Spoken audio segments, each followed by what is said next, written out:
Alrighty, well, as part of showing you a few things, this is the tiny house that I built with help. Rachel and Craig, even my friend, buddy, Craig, miss you, buddy. But built this guy, and as you can see, it has its own solar on top. It is 12 by 16, but with 2 feet of overhang all the way around. Got a big antenna pole up there. Used to have a TV antenna, and yeah, so I'll show you around it. Put a nice big porch on here. It has its own solar, has its own heater. It has AC that will run from generator. And sorry to the buyers that are buying the property, I'm gonna show it with a little bit of your stuff in here because they've already started moving in.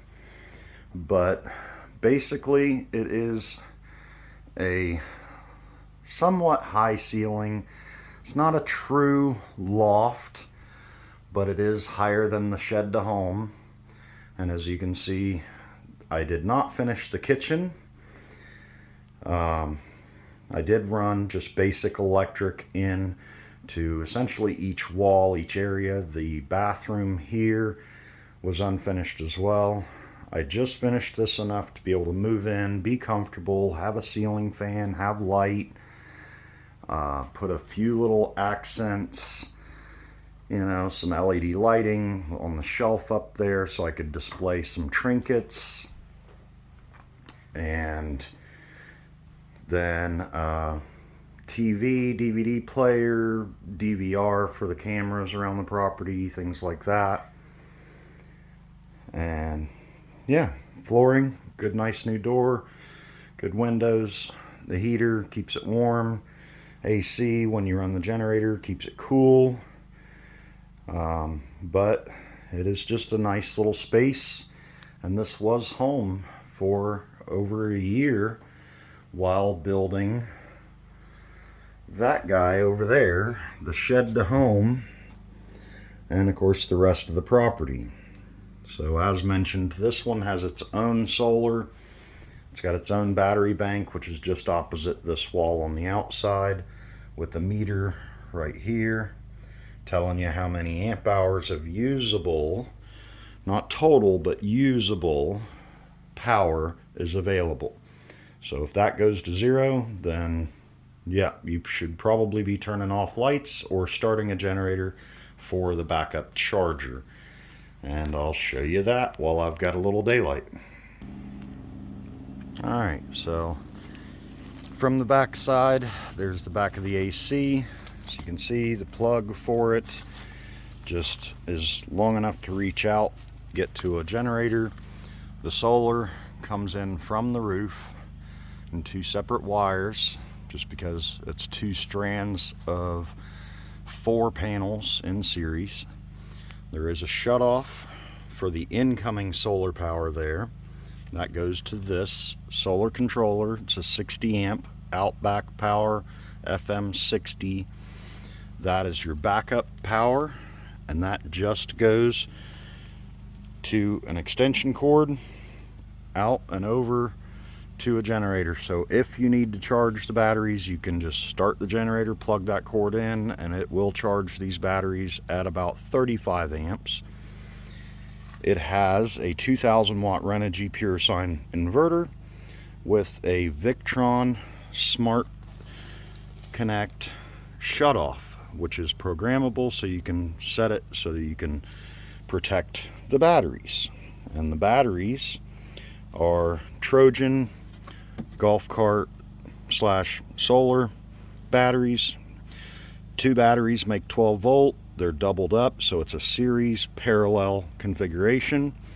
And all grounds go through this shunt, which is what gives you the readings inside to be able to measure the usable amount of power.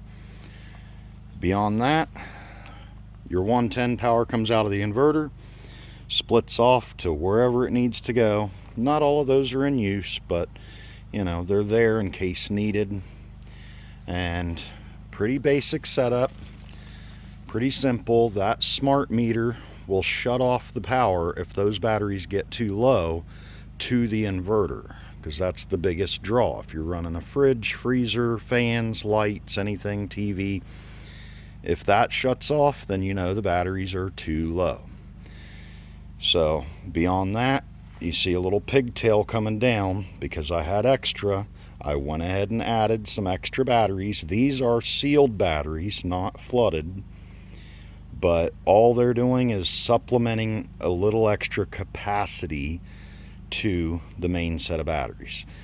So this whole system, just like the bigger system that I'll show later, is upgradable to lithium. So if, let's say, all these batteries just aren't no good no more, you could literally replace this with 2 100 amp hour lithium batteries, or one 200 amp hour lithium, and you would actually have as much or more power than these are capable of putting out. The inverter is compatible, the shutoff is compatible, the solar controller is compatible, the charger is compatible. Everything is compatible to switch over to lithium in the future. So that's it. Pretty basic setup. A little bit on the maybe bigger side, but I'll show you in some other videos some smaller systems and a bigger system. But same principle. You always want that shut off. If you're ever going to make any changes to the batteries or the inverter, if you're going to shut off 12 volt power, you need to disconnect that first and reconnect it last. There you go. That is the blue tiny house.